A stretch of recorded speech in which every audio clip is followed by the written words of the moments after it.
Damn it, Rob. Okay. First of all, I would just like to ask, what is this "damn it, Rob" thing? It sounds like a commercial for. Because you might actually be right. Like we got. Whoa! Is that recording button actually recording? It is recording. Damn it! I got tape and I got witnesses. Y'all two are on the line with me. Okay, Jason Hicks. So you need that proof. I got it now, Jack. After every show, we will have a copy made available to all members of the panel. I just want to say everyone here is just as important as the next person. I'm going to go ahead and get started because I have just gotten pumped up. And good morning, everybody. Great Saturday morning to you guys. We are coming live to you from Reparations Saturdays, once again in High Point, North Carolina. We are being sponsored by the High Point NAACP and brought to you by the great folks here at Flex the Vote. My name is Rob Sims. I am a High Point, you can say native, transplant native. My family is from this area. So I went to high school here, went to college here, graduated from High Point, furniture capital of the world. And so I want to welcome everyone this morning to our Reparations Saturday. I want to introduce my panel. My co-host who just came on and she's trying to get focused. Hey, Constance, Miss Connie Reynolds. This is my co-host. Say good morning, Connie. Good morning, Connie. Good morning, y'all. There we go. And then let me introduce real quick my panel. The ones that are here today, we have Mr. Jason Hicks, community advocate, citizen, native of High Point, has some great ideas when it comes to reparations. So, ladies and gentlemen, I want to introduce Mr. Jason Hicks. Good morning. Thanks, Rob. Excited about today. Absolutely. And then we also have from our youth focus group, and I mean, we've got the millennial movement here. So we're going to introduce Miss Brittany Chisholm, also a native of High Point, graduate of North Carolina A&T. She is a communications, I think broadcast, is that right? Or communications, Brittany? Yeah, journalism and mass communications. Yes, sir. So I was totally wrong. So, all right. So our journalism major, Miss Brittany Chisholm, ladies and gentlemen. Hello. Hey. All right, excellent. And then, of course, we have the incomparable, the unmistakable, Mr. Ken Watts. Ken is also a native of High Point. He's a young man who he came together with this idea a few years ago. Said he wanted to start a podcast, and then we had a situation where the NAACP decided that we're going to get our reparations.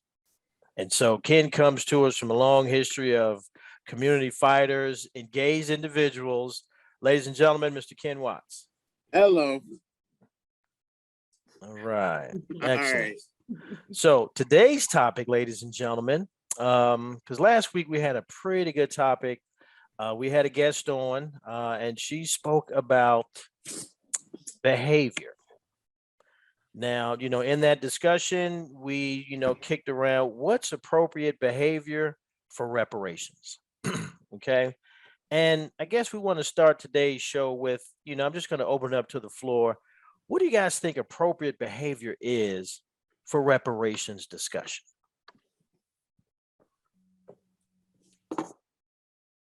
Anybody? Because we're talking reparations. I think that I'll just jump out there. All right. I think that it's important that we are informed when we have this conversation. A lot of the time we can get emotional, especially if we're Black, right? And we're talking about something that's owed to us, but it's important that we know the facts. Mommy. Yes. We have some new entrants. We have some new members to the panel. Come on, back from the audience. I was just like, sorry. I hear mommy. Well. But like I was saying, it's important that we know the facts so that we can focus on the facts, because numbers do not lie. So my spiel is we have to be informed when we're having these discussions. And give me 1 second. Information. Okay. Anybody else? I would second that. Like informed. I think we have a duty. Like people always talk about, we have a duty to our ancestors. But when we talk about reparations and we talk about repair from the struggle that they went through, we do absolutely owe a duty to them, to talk about it in the right way and to give it the weight and the heft that is due. So yeah, I would definitely second that one. Yeah. I would say, to go back into what Connie stated, emotional, to bring it a step further, emotional intelligence. We do tend to get quite emotional when we speak about things that are very important to us. So when we are able to control our emotions, we are able to be powerful beings. So in that, of course, we're going to say information, emotional control, and just the knowledge of all of that intertwined. I think I'd close it up with saying that from a white point of view, there should be a sense of responsibility would be an appropriate behavior, in my opinion. Just because there's this there's a responsibility for white people to take responsibility for the oppression and the all the aspects of what slavery was and how it became about. So there's an education piece to that as well. Now, that's interesting because each one of you hit on a theme I want to expand on, which is the emotional side of it, the informative side of it, and, who takes responsibility. Now, for those of us that are just joining us, if you've never been to the show, what we're talking about is reparations in High Point. There's a resolution that you can find out on the website for the NAACP of High Point at highpointnaacp.org. And it talks about putting together a commission to study the effects of reparations and if there is some resolution that can come to actually, providing reparations. And so with that being said, what is the emotional side of how are we supposed to talk? I mean, because when you have it in your mind what reparations is, then you talk about it a certain way. So, how should we think about reparations when we talk to, let's say, the people that owe it, Jason? What's that conversation like? Brittany, what's that conversation like when, you are sick and tired, emotionally drained from the discrimination and, this disparity that you have between, the Black folks in this city and, let's just say, the white folks? Okay. How do you speak to that? And then, of course, with you, Connie, what's that information we need to arm the people with? What's your mindset for reparations? And you know what? I want to start with Ken on this. How are we to talk when we hear reparations in High Point? Good question. You would start with me. First and foremost, I think it's important that we talk about, if you're going to have a conversation about reparations, as Black people, I think it is incumbent upon us to, put some thought into, the effect of our words, because, when the rest of the world talks to us about reparations, we have a certain duty to be an authority on the thing we're asking for. If I ask you about, what Rob wants for breakfast, Rob should know. You can't say, well, I don't know, and then later complain that you didn't get what you wanted for breakfast because I asked you what you wanted for breakfast. And that's kind of the same thing the same way I think about it when it comes to reparations.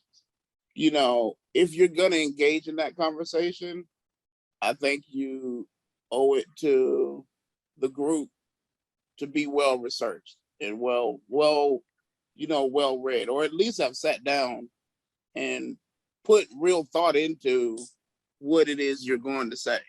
And the reason I say that, reparations is not a gift. It's not a beg. It's not, social services or welfare program. Reparations is based on a debt. And when you consider, what our ancestors went through to build this country into the greatest nation on earth, it's payment for that service. It's payment for that brutality that they underwent. Is payment for the survivors of America's killing fields. So, That's what it is. so taking on that debt question, Jason, let me ask you, what is that debt? What does that look like?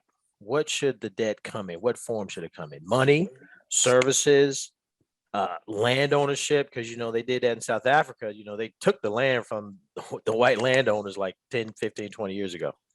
But that was in South Africa. So, Jason, what's that debt look like? What form does that come in? To me, that looks like money and money and money and money and money.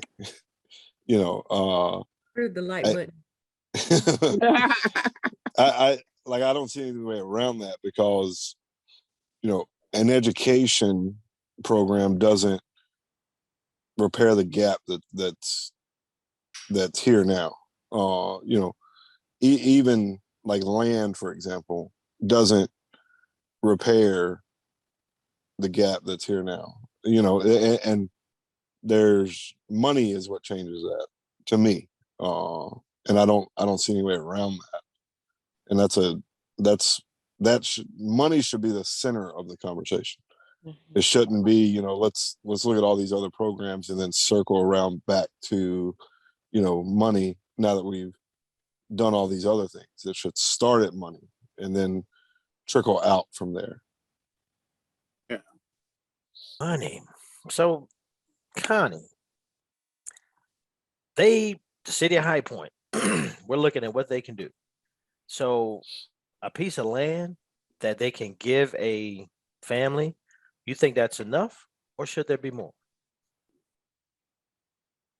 I think there should be more. I think there should be land and money. I would like both. I think that when the when the commission gets together and they do their work and their research and they return with their findings, this is the problem I would like for the city of High Point to have.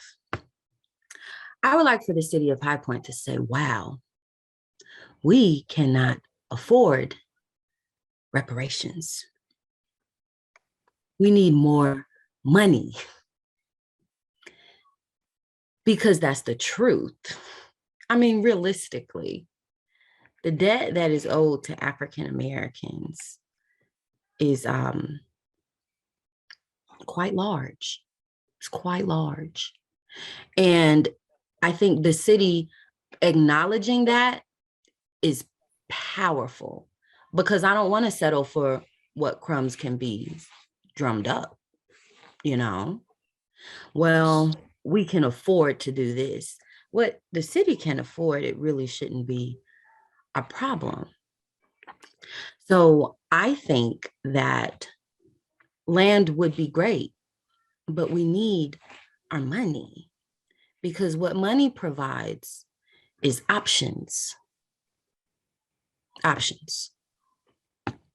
Options to build, options to move, options to start a business, options to pay for kids to go to college, but options.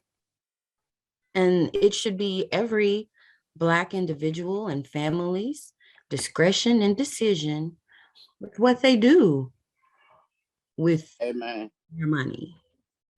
Yeah. So now the city of High Point, because remember, guys, this is who this resolution has been presented to.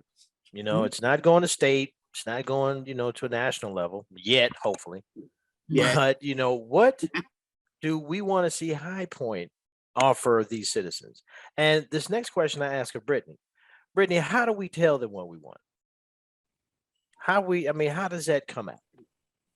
You're in front of city council, or you're, talking in front of a group of people.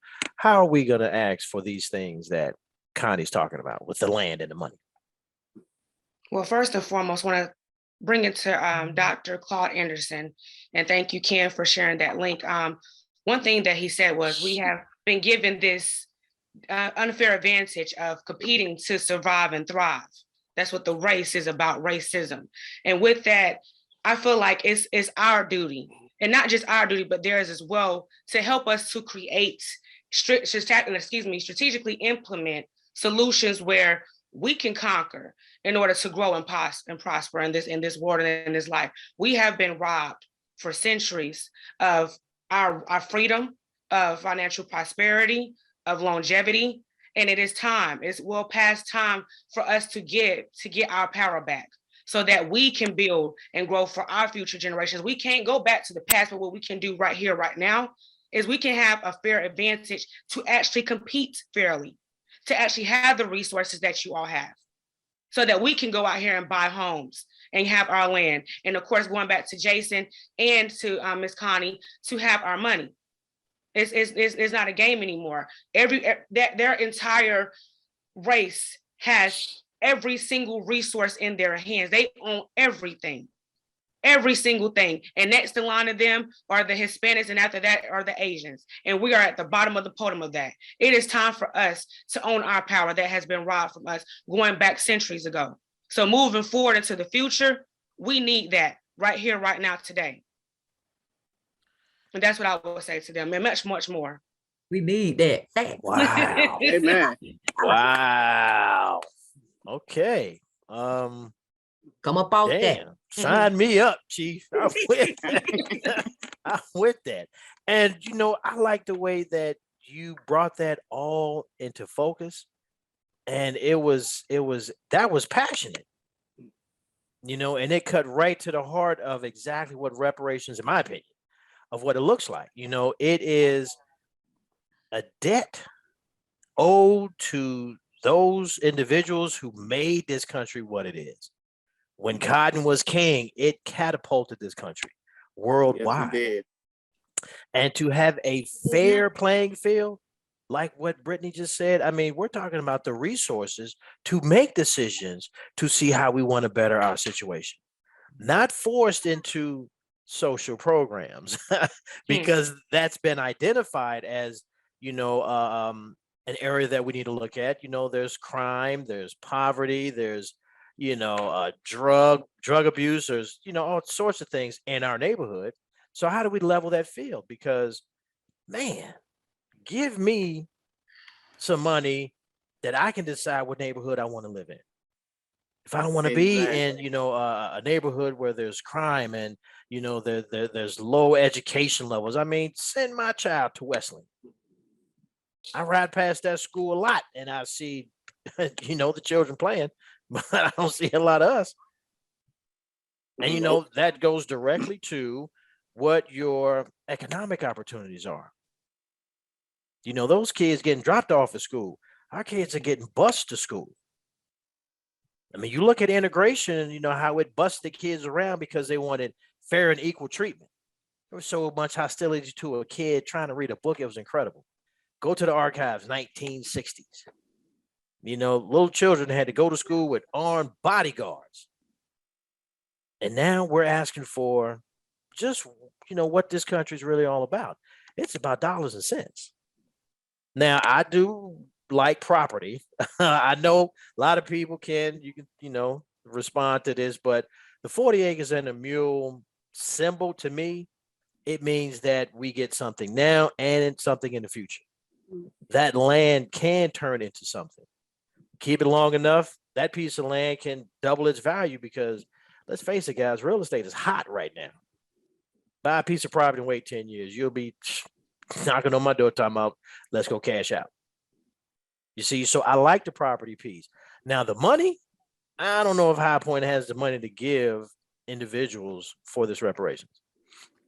I'm not saying I wouldn't want it, but do they really have that money? Are they able to do something tangible to that degree that would give us reparations? And could a part of that debt be paid through payments from the city of High Point? I asked the panel. Could it be paid at the time? Could it be an allotment that's renewed every year? Could it? I mean, it took hundreds of years to inflict the damage. I'm not sure why anyone would be under the impression that it can be fixed. In one swift action. Mhm. But I was doing my taxes, guys. And I was thinking about all the questions that they ask when you're filling out your tax return. And I was Oh like, man. if I Preach, sister. say I have a kid and you put in my information about having a kid, there's credit for that. So I thought, hey, why couldn't I say I'm African American and there just not be a credit for that? I think that finding this solution with how to get the Black people paid is being super overcomplicated. Because it's the goal is to make it seem impossible, right? And it's not impossible. I think that when we say, I want my check, realistically, we should be looking at checks. I want my checks. I need to cash out my annuities every year and do with them what I please until my dying days. Like we should frame this conversation and just really be real honest about how this is not rocket science, guys. It's not. So yeah, we should speak about how this could really be made a thing and how it can come to reality. I think that from my perspective of managing budgets and looking at what type of money gets allocated to things from year to year and who makes those decisions, there are line items for things that citizens have no idea there are line items for. And why can't reparations be one of those line items? Why not? But now the city says, they don't have the money to do that. And then there's that argument, well, why should they be responsible for that debt? Why should they have to pay that? What do you say in response to that? Jason, what do you think? Mhm. Oh, well, I think a lot. I think a lot. But specifically for me, the city can say that, I mean, if someone right here asked me that I have $5, I could say I didn't have it. That's the easiest response, And the reality is, you have to show that you don't have it. Everyone knows that we clearly have that I would say the city's got a monopoly almost with the electric. They're reselling our electric to us. There's money. The city doesn't have money, but they just spent 20, I think it's $22 million on a new police station. Like there's money out there, and I'll tell you the other caveat to all this is that the city never says no to High Point University. So why should the African American community accept no? And there's no good reason for that. There's no good reason to accept a no, or we don't have it. And I want to circle back to something Rob was talking about on the land. My issue with land is that my concern would be, where would the city put the land? It would what land is it that the city would be willing to offer up? And if we just look at the past things that the city's done to move African American community to one side of the city, such as urban renewal, like I wouldn't feel comfortable about the city being in control of giving out lands and stuff like that. So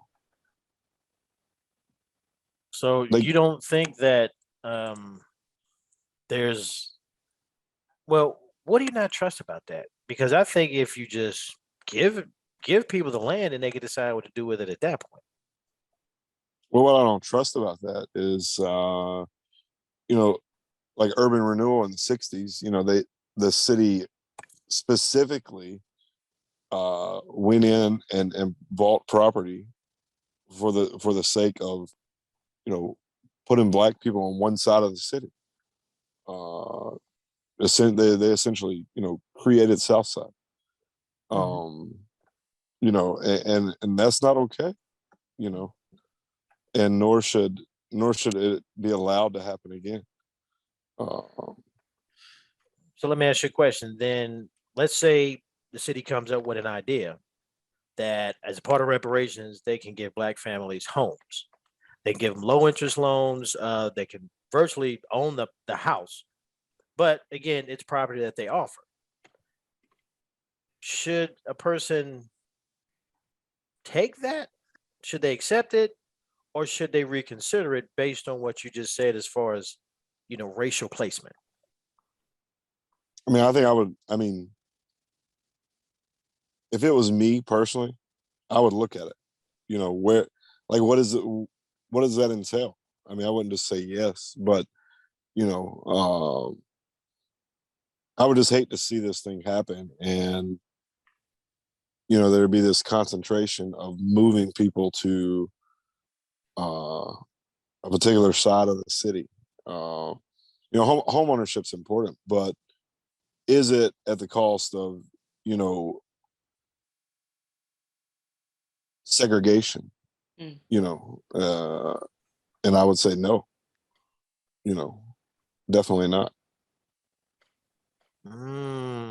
So kind of be wary of the red line approach. Exactly. That's interesting, because I never thought that that should matter. But again, in my blind ignorance, I'm just feeling like get something as opposed to nothing. But you make a great point, because that's how Southside was originated. We put people to a certain area of town. Right.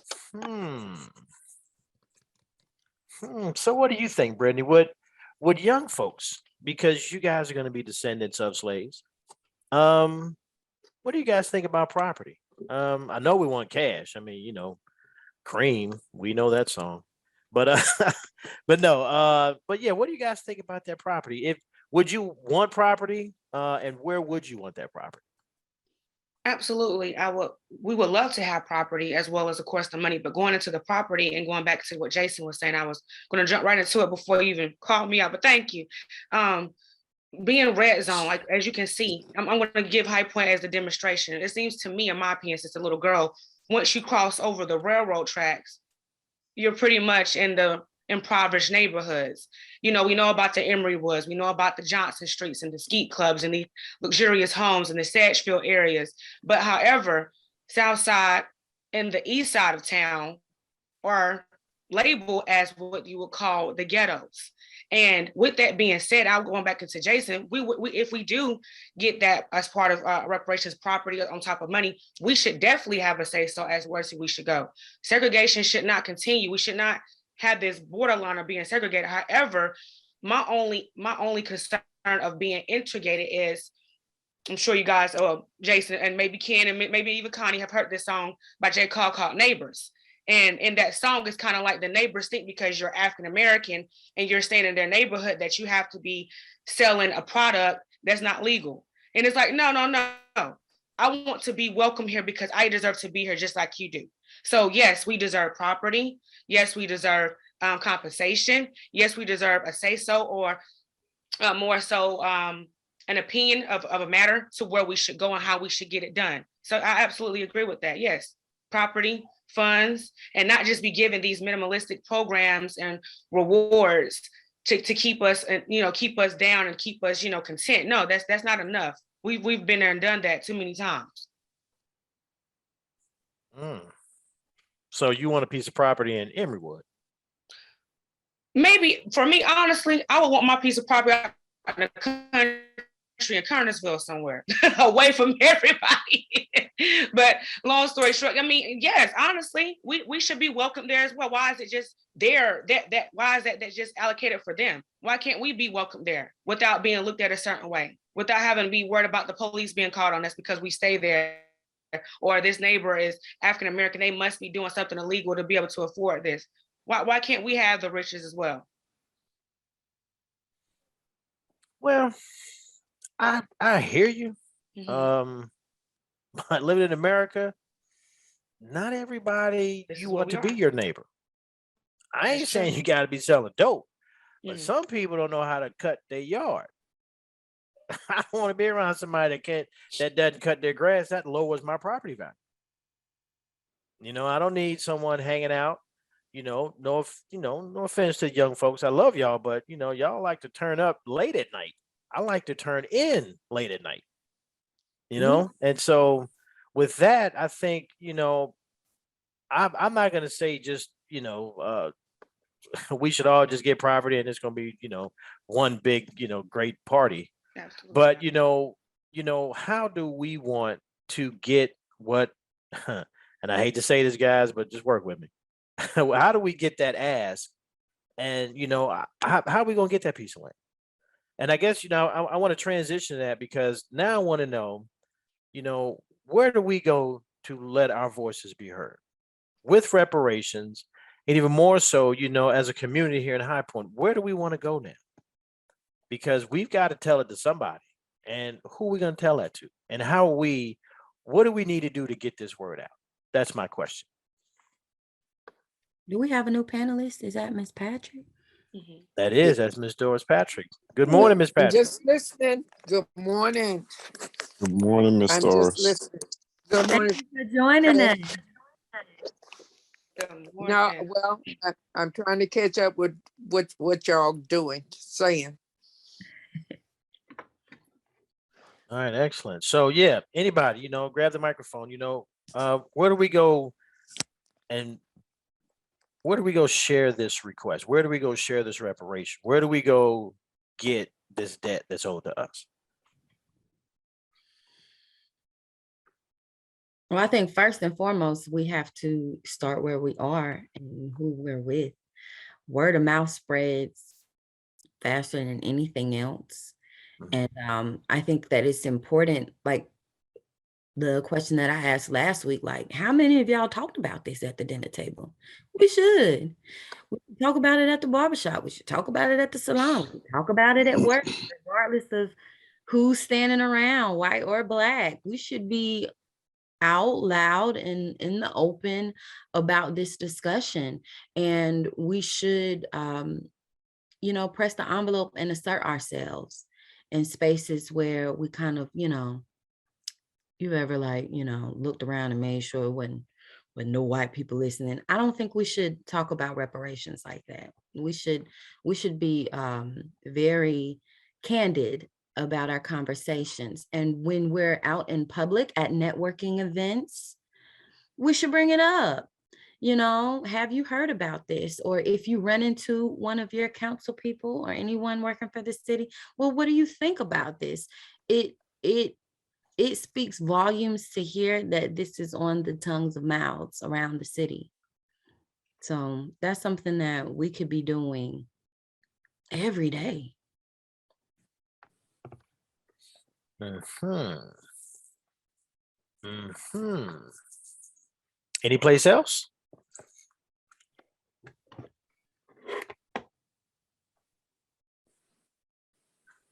I would say city council, but before we go there, that route, going back to what Connie was saying, we should start within ourselves, speaking on it, gathering our facts, gathering questions, gathering our materials together so that when we present this, it comes across accurate, it comes across to the point where it actually touches them and they kind of resonate with it.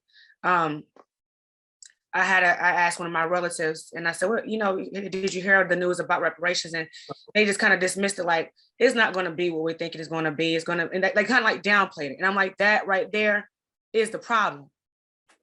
That's the problem right there. You cannot downplay it because we as a people, if we come together, it's so much division within African Americans. That's why we are in this situation from the jump, honestly, from the beginning. It's a division. It's like, okay, let's not downplay it. Let's talk about it. Let's regroup and see how we can put this into our focus to push the agenda a little bit further. Let's not push it to the side and say, oh, this is what we're going to get. You don't know unless you try. That's the thing, we don't try. So I feel like it has to start, like Connie said, with us. Once we gather our facts and our information, then we can go forth and present it so that we can honestly possibly get what we're asking for. Well, let me ask you this. And Jason, if you can just kind of chime in, but can we go to City Hall? Can we put out a campaign that says reparations now? Is there something we can do to put pressure on the city of High Point? Because that's where the resolution lies at this point. But can we put pressure on the city, and what does that pressure look like? I'll let Jason answer, and then I'll answer after him. One thing I want to say real quick to Brittany is that I think that there's I've had that same conversation with people. But my thing is, I believe in speaking stuff into existence, but I also believe in setting an expectation.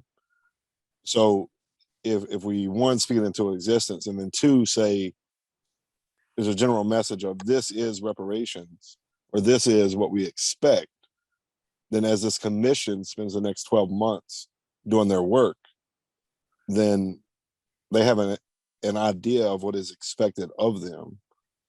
And then also city council will have an idea. But as an activist and an organizer and advocate, I think the fight is one at City Hall, but I think the conversation should be had everywhere. There is nowhere it should not be had at. I think it's a better way to put it. But outside of that, I think that another avenue would be, as this commission is formed, we realize who those 13 people are, and we stay on their ear as well and say, this is this, this is this, this is this, like, this took place. This is this, whatever it may be, this just happened yesterday. Because this is the degradation of the African-American community at High Point continues today. It's not over because slavery ended, or it's not over because the city has a DEI person, or it's not over because we have elected African-American city council people. It still exists. So it's not. It doesn't end until it is repaired from a holistic approach, which is what reparations should do. And it shouldn't be anything short of that. So I think the real fight is the commission, the One High Point Commission, the city, and just spreading the word. And I won't even, I don't even know that it should be called a fight. You know, it should be, because it's, the debt is owed. You know, there should be no argument over that. So I think it should be more in lines with pushing the information, being consistent with it, and creating an expectation of this is what reparations should be, and this is what will be accepted as reparations. And also, Jason, I agree with you completely. And we should be amplifying what's happening. Like a filmmaker friend of mine, he told me when it comes to fundraising, say you get a grant for $10,000. You take that news and you take it to other potential investors, say, hey, look, we already got $10,000. You want to be a part of this? You know, these people are on board. So a part of like campaigning and fundraising is to amplify the wins that you have, you know, won. And this being voted in, I would call that a win. There's a lot more work to do, but you know what? It didn't get voted down. And yes, it is on the city level now, but why can't we amplify the steps that have been taken so far on the city level to the county level, to the state, to the federal? You know, why can't we make it our business that when the next presidential election happens, this is a topic that they debate about when it's time to debate on TV? Like, can we make reparations that big of a deal that candidates have to speak up and say their piece about the whole thing? I think that it's up to us to make it a big deal, or to, you know, if it stays small on the city level, then it will. But I don't think we have to wait and see the results or the outcome to keep spreading the word and to keep pushing the matter higher and higher, you know, because hey, the state can get a hold of a lot more funds than the city can, you know. Yeah, one thing that's real big for me is accountability. And what I've definitely seen is that the more people that are paying attention is a catalyst for accountability. You know, so I say that to say if you know all of High Point knows about reparations from a viewpoint other than the High Point enterprise, then there is a and that creates an expectation, and that creates a cohesive, you know, community that's seeking the same thing, and I think that's where that would be what I would like. I mean, that's what I would like to see take place with it. And you know, just to point out something that Jason had said, he talked about we have a Black DEI.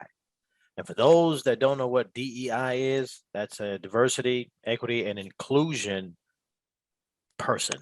There's a position in the city that's diversity, equity, and inclusion. And so, you know, I think that's kind of odd he said that, because where do we go to make, you know, this something that is a priority? And I like what you said, Connie, when you said, you know, let's push this beyond just what's going on here. This could be a catalyst for what should go on all the way to the state level. Because, yeah, they got money. State has tons of money they can give out. And so why can't we get money from the state to go through the handlers in High Point to make sure that the citizens have it? You know, I think, this is just my opinion, but we should be able to flood them with emails. You know, because a lot of, you know, people in office, they talk about their constituents. They talk about, you know, how their constituents feel. Well, if we don't see the actual report, how do we know what the majority of the constituents feel? So flood them with some emails. We can show you where we sent these many emails this many times to you saying we want reparations. What about the ones you say that don't like it? How many of them are there? Because if it's less than what I got, correct me if I'm wrong, but this is a democracy. Majority rules. So your vote has to go to what that decision of your constituents are. And flood them with it. Let's go to every city hall council meeting. Hey guys, don't want you to forget, we got reparations. Be on the lookout. It's coming. I'll see you next week. Every chance we get, go to a committee meeting. Let's make sure we stay on top of this commission. We need to have intimate contact with everyone on that commission. They should get a call from us, the NAACP, the Black community. They should get a call once a week. How you guys doing? What are you talking about this week? Can you throw this in there? Even if it doesn't make sense, see if we can get it. Because again, the consensus is going to be what they present to the city council. City council then has, the ability to decide which way they want to go. It can be a yes, a maybe, or a no. And for a lot of us, maybe and no is pretty much the same thing. But they had 3 options to give to us. And so how do we make sure that that option is the one that is only the right option, which is paying the debt?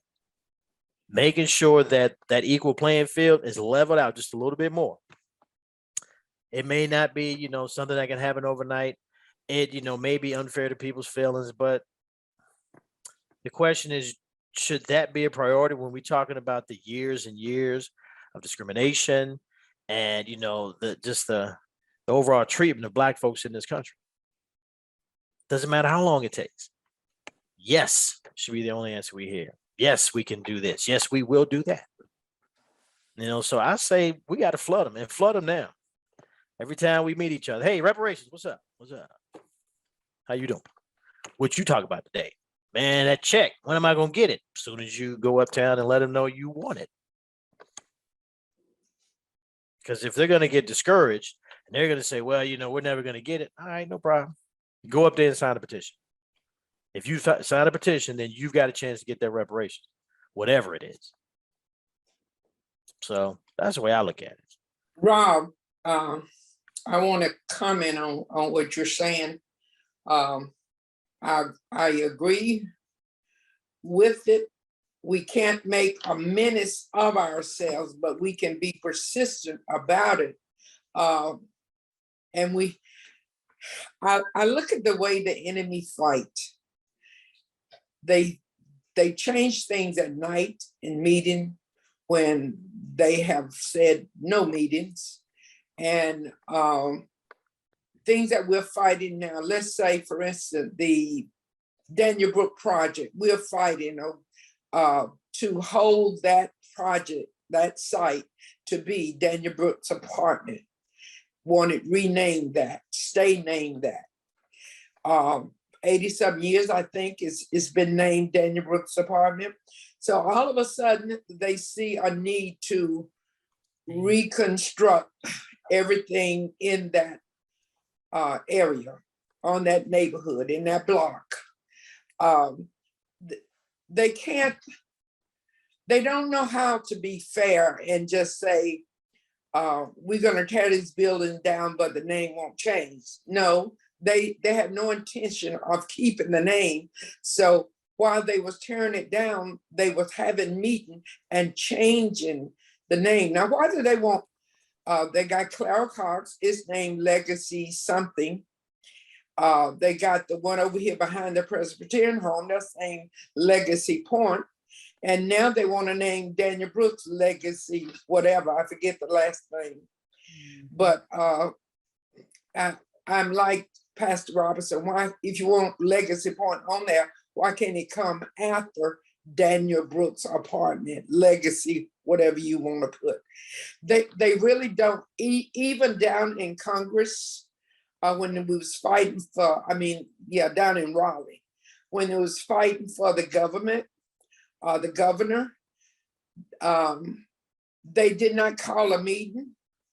The assembly was ready for the meeting, but they called it off, had it the next day, and they had the meeting at night.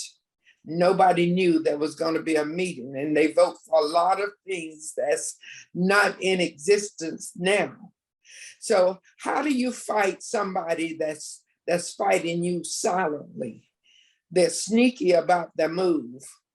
And the white man has always been like that.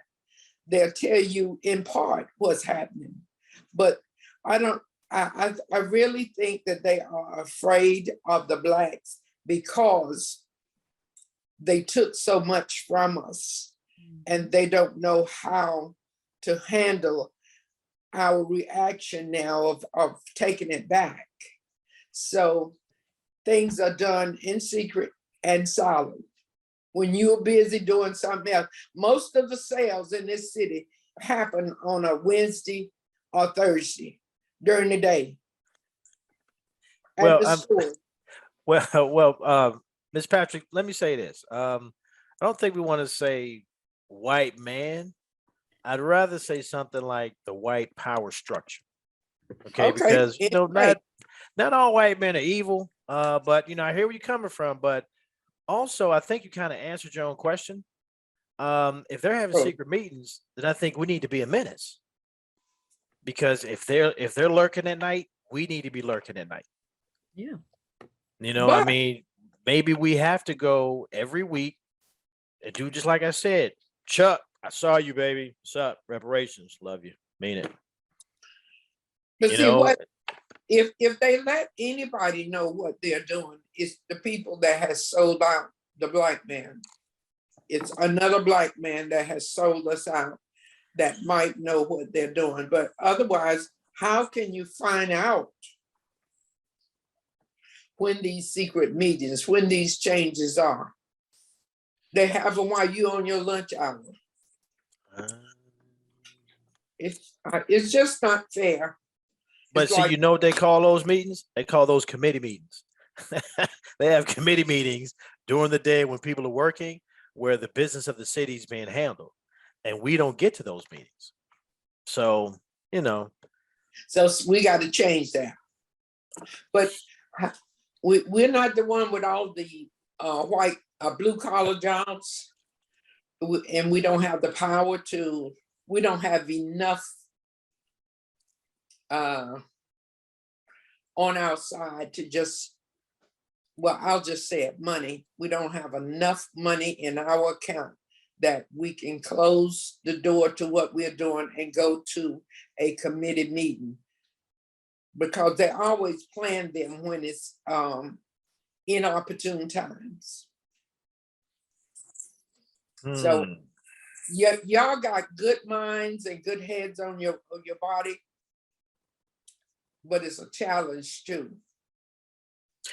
Okay, so let me put this question out there. What should the NAACP, or what could the NAACP do now to help to push this message out? Open the floor. Well, it's going to be like what you said, everybody talking reparation. But we got to make sure that word don't turn into hate for a lot of people. I hate to see you coming because you're going to be talking about reparation. We got to be, I don't know, only the Lord will have the answer as to how we would handle it. When they see that it's something that we're not going to forget, that's when they will do something. But I don't want to just yell out reparation every time I see you. I want to do it more than one way. But I don't know. But if you say there's a situation where people say they hate to see you coming because all you're going to talk about is reparations, isn't that a consistent message? It is. As long as it's not yelling and, like I say, Chuck, I see you, baby, reparations. Every single time, go to the meetings, meet them in places that we don't normally go. Go to a golf course. Go to, the basketball game at High Point University. Put on t-shirts, it's reparations now. Get 10 people to go to the game. Hell, they're giving away tickets right now. And you can get to a High Point University game free. That's probably something we should look at, making t-shirts with reparation on it. I mean, it's a thought because, if we're talking reparations, we're talking money. Everyone, today on this podcast has said the same thing basically, which is debt. Debt is money. How we get that money is going to be determined on how we get the information out there. It's going to be determined on who we get it to, and it's going to be determined on how we want it. And that's having a conversation, that's being in those meetings, that's, having these, formats where we can say, hey, here's what we got, here's what we need, and here's what we want. Now, how you going to get it to us? And it has to be uniform across the whole crew, meaning Black folks should be able to understand what reparations means. They should understand what it's going to look like. And more importantly, they should know how they can get involved. You may not have to join the NAACP, but you should want to join the movement to make yourself equal, or at least a better playing field. You can't sit back and point a finger and talk about the team sucks, but you didn't play 1 minute of the game. Let me ask you this. If you need a car, even if you need a Benz, you desire a Mercedes Benz, and someone gave it to you, do you need the money still? Or do you need, I need to have my needs met. Jeff Golden, when he was our council person for Ward 1, they had moved him up. He had become mayor pro tem. And they were talking about money that the city had that was sent to them by the government. The government keeps up most of the cities. And the money, part of the money had been used for North Main project, making, y'all know North Main and Lexington, the beautification that they had up there to make that particular area beautiful, more beautiful. Citizens got involved in that area. They didn't want that area to die down like it was. Stanley Barbecue is up there in that area. They spent part of the money that was for the Blacks. Then Jeff Golden discovered that the money that they were using was intended for the Black area. That's how we got sidewalks down here in our district. And not just one block, 2 blocks. I mean, we got it all the way down and other things, other places, just because he discovered the money was there. Greensburg get the same type money. I used to be on that board over there when I worked over there. They called it Black money, but it was money earmarked for the Black neighborhood. But see, we don't have anybody to go in there and get that close and that involved for that to be talked about now. Because they got codes and things that they will use to keep the average Black person from knowing what's going on. So, only thing that'll bring about a change in that area is that we got to pray and ask God to reveal what the enemy is hiding from us. Because even the Bible said, take back what belonged to you. You find it in. Where's that at? What book is that in? We What need to use scripture is that one. that? I'll have to find it for you, and maybe I'll text it to each one of you. Well, I'll text it to Rob, and Rob sent it. We need but that one. God gave us the victory. And it's in the Old Testament. Samuel went in and took back what belonged to him. The enemy had come to his camp. Samuel, I want to say 15, but I want to be sure rather than guessing. The enemy had come to his camp and stole what belonged to Samuel and his men. Okay, he prayed. He was disgusted. Some of his men just talked about him. Told him, you took us away from camp just people to steal my wife, my baby, my children, all they had. And so since they were beating on Samuel with words, Samuel had to walk away and pray and ask God, what shall I do? He said, pursue, take back what the enemy stole from you. But he had a strategy. He had plans. We just can't say it and expect it to drop down on our heads. You know what? I think this is a great time, Ms. Patrick, because I love what you just said. You know, we've been having conversations about, you know, what's the appropriate behavior for reparations. And that was awesome.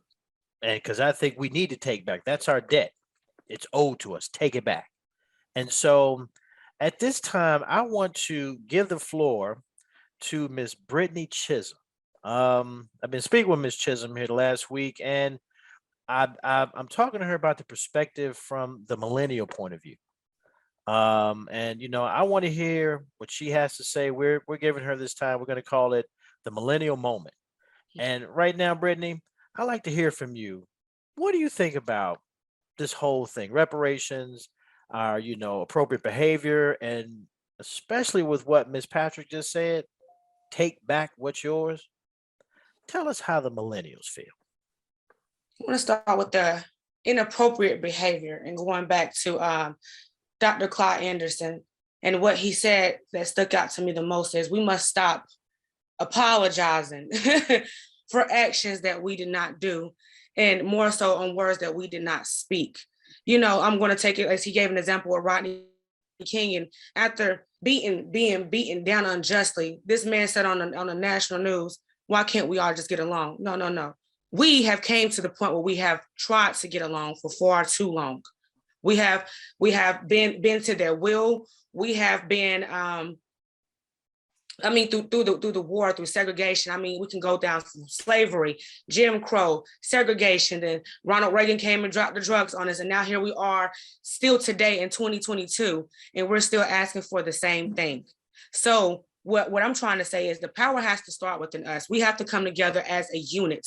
We're far too separate. And I think I said this early on in the conversation that we downplay what is being given of us right now. The bill has been passed for them to discuss reparations. So as it is our duty, it is our sole duty to take forth this initiative to create a strategic plan as to how we can get what we're asking for and more. Absolutely more. It's not just reparations. It's about an apology. It's about compensation. It's about giving us land, and also finally figuring out a way to not necessarily, and racism. It's all of this is what this country is built upon.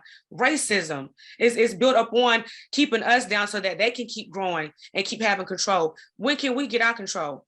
And now that we have this opportunity, it's time to push the agenda a little bit further and to come together. And once again, I feel like that starts with us as a community. We need to have unity in our community.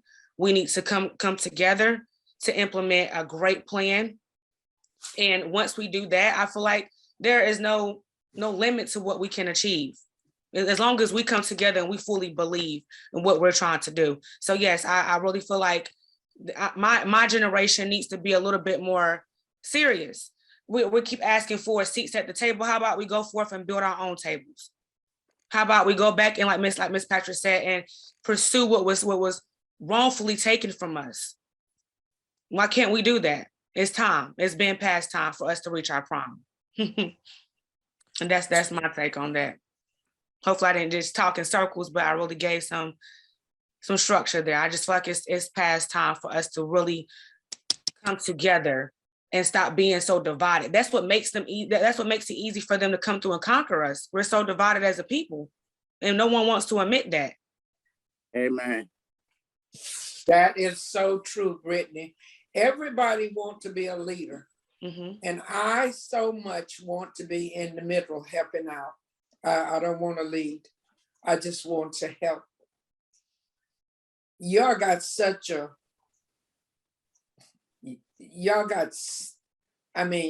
you got smarts, intelligence that's never been seen before in the blacks. until it's almost scary. But you're right. I still say it's got to be toned down, but you cannot lose what you have. I walk around, let me show you, here's a for instance what I'm talking about. I walk around daily, you see me, most of the time I do not have on a coat, but it's cold outside. You got on a coat, here you stand up here with a big coat on, but Doris Patrick is standing up there, I'm warm, but you think, oh, her blood is thick, or her, some reason that people come up with why other person don't wear a coat. I got my warmth under there. I got on about 4 sweaters under my top layer. You cannot see it. That's the way we got to approach this. And I don't mean hiding, because that's a long time ago. I'm skittish. I don't believe that. I'm not gonna drop my head when I see the white man. I can love the white man and still stand up there and ask for what I want, looking dead in his eyes, which is something they are not accustomed to and do not like. But can you all go back to the board and rethink how to handle this rather than being so aggressive out loud, exposed with all your knowledge and wisdom, but do it. I don't know. I cannot. Well, I mean, I can say that, to that, there is a way to speak to people, but also you have to think about the subject of what we're talking about, and that emotion. If you start thinking about some of the things that have happened, and to the millennials, I think Brittany summed it up. They want their money. I think they've seen. I don't deny that. Yeah, I think they've seen some of the effects that's happened to their parents and their grandparents, and because of what you just said, Miss Patrick, is the intelligence of them now. They know better, and if they're meeting in secret, I don't think this is a time where meeting in secret will work for us as well as it does for them. We have to be concentrated on the message. Now, we may not have to yell, but we may have to yell. Because remember, you said they hate to see me coming. Well, you really gonna hate to see me coming when I feel like you're doing me dirty because you're having meetings at night. We always playing catch up. So I don't think this is necessarily aggression on our part. I think it's what Brittany said. It's strategic. Brittany, can the youth decide on a place to congregate? It doesn't have to be church. It doesn't have to be the NAACP.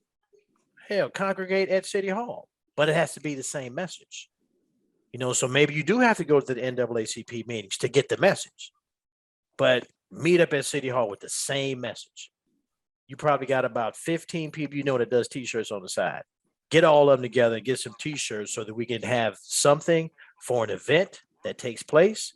We can sit in silence with 15 messages. We want reparations now. And then we sell those T-shirts. That's a good fight. That's a good fight. I love that. And then we sell those T-shirts That's online. Sell those T-shirts because we need that money. If people can see it, then they can believe it. Rod, if you couldn't use reparation, what is the other word from the thesaurus? Just thinking, what is another word you could use for reparations? I wouldn't use any word. I'll look it up, but let's keep it at what it is, because you owe a debt because of racial discrimination. I wouldn't want to change that and use no other word. You owe me that. See, this is where we start. This is true, not denying that. I don't like bill collectors. Mm-hmm. And when they call me, it's sort of like a scary thing. But if they said it another way, Ms. Patrick, did you forget to pay this bill? Oh, yes, I will send it right away. Can we have 2 ways of going at it? Well, it's funny. I did pull up some words for reparations, and guess what one of those words is, ladies and gentlemen? What's that? Compensation. Compensation. You was in my mind. Compensation. That's the only word I could think of was compensation. damages, Mm-hmm. atonement, Mm-hmm. amends, restitution. I would want one of those words on my shirt because I'm more apt to get my white friends to walk up to me and ask me, okay, what you talking about? Do you know who started the NAACP? Oh, we don't want to Either go one there, of y'all. Miss. Ken, have at it, brother. Um, Get him, Ken. That's yours, baby. well, I don't know. I know they were funded by Okay. white Jews. The white So, started. The white yeah. started. So if it started in the white, we still got some white friends that will help us fight. We just need to find them, keep our intelligence up, keep our guard up. That we're gonna win. Now I don't know exactly how right now, but God knows, and God put this in me that we can win because we got to be persistent, like the Willow Lady. But the Willow Lady did it. It was her season to be blessed. It's our season to be blessed. But we got to find the tactic or the strategy that God wants us to use. And just think about it. God is not a violent person. He always gives you what you want, and what you need always. Who was that last week? Austin, I think, told me that Miss Patrick, but Jesus got mad and turned over the tables in the church. Jesus got mad because they did not have faith enough to believe that he could give them a chicken sandwich and give them clothes or what they need. They were fighting for fleshly things. He wanted them to fight for spiritual thing and believe. If you just believe that Jesus can supply your need, you won't have to sell chicken on Sunday. People don't sell chicken now like they used to because everybody pay their tithes. Okay, whatever tithes it is that we need to pay now to get what has been promised to us. We need to ask God, what is it? Y'all smart minds, strategize. And you got Jason. Was that Jason that was on earlier? Yes, Yeah. ma'am. Yes, ma'am. Okay, that's a white mind. So if they started it, wouldn't he have some input in the strategy? We can't leave nothing out while y'all in this planning state. And I like that. I like just butting in on y'all, hearing y'all strategize. It made me think, oh, I didn't think of that. Why didn't I think of that? It's because it's y'all season. It's not really my season. Well, we appreciate that, Miss Patrick. And I have to say that we don't live in a place where we can depend on chicken salads or chickens on the weekend. Exactly. We are actually here in a democratic free market system. We're looking for our compensation for the sweat equity that we put into the building of this great superpower of a nation. And for the citizens of High Point, that debt needs to be spoken loudly and clearly. I agree with you. There's nothing wrong with making sure our point gets across. And, now as we're getting closer to the time, I think every comment we get needs to be put out there. Whether it's glad, mad, sad, hollow, full of content, if it's quiet, if it's soft, if it's loud.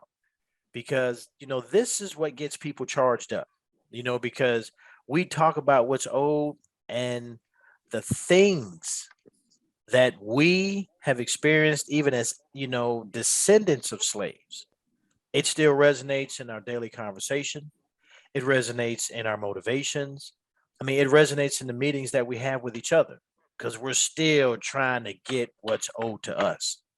Every conversation we're always having, it's always about how can we uplift? How can we provide? And we're all looking to the same history. So now it's time to pay. There's a debt, ladies and gentlemen, that this city, that this state, that this country owes its native Black Americans.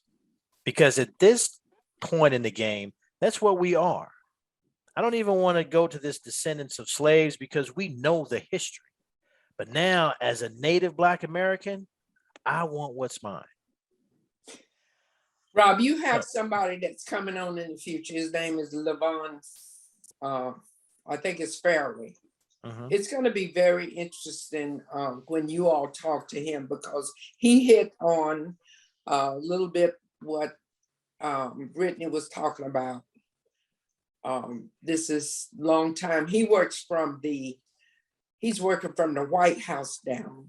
He's working with Kathy Manning, has a group, people trying to get their reparations. He's working from a state level. And it's gonna be, don't let me miss when you all have him on, please. You have another intelligent person that wants to come on too. Her name is Diane Westmoreland. That's going to be very interesting, and I don't want to miss that either.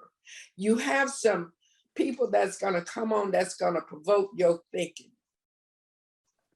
And that's what they should do, provoke your thinking, because your last move should be your sure move. You got to be sure-footed. You're not stepping on soft sand. You're not, you got all the answers in there, but it's like a puzzle. One or two of the pieces of puzzle is got to be moved around. And y'all will find it. Y'all will find it. Just keep fighting. Well, I tell you what, that's going to be a great show because if we can provoke the thought, we might be able to make a change. And so, hey, I just want to thank everyone who came out today. Again, this is Reparations Saturdays, ladies and gentlemen, put on by the High Point NAACP. We would ask anyone who wants to join this cause, go to the website, highpointnaacp.org. You can make donations, you can sign up, you can post your comments. I mean, we want to see people come out. We also want to thank our panelists that came on today. Jason's not here, but we had Jason Hicks with us today. I want to thank Brittany for our millennial moment. I want to thank Connie for coming on. I think she had to pull off for a minute. And also my good friend Ken. You guys make it possible that every week we come to this show, that, we offer ourselves the opportunity to make it better in our own community. And so I also want to thank Miss Doris Patrick. She's been around many moons here in High Point, and she's seen some of this. And so, from, the shortest to the tallest, the richest to the poorest, from Black to white, we're all God's children. Exactly. And, for that reason alone, let's take back what's ours. Let's all take it back, guys. Reparations 2022. Thank you for coming out. You guys have a great weekend. We're signing off.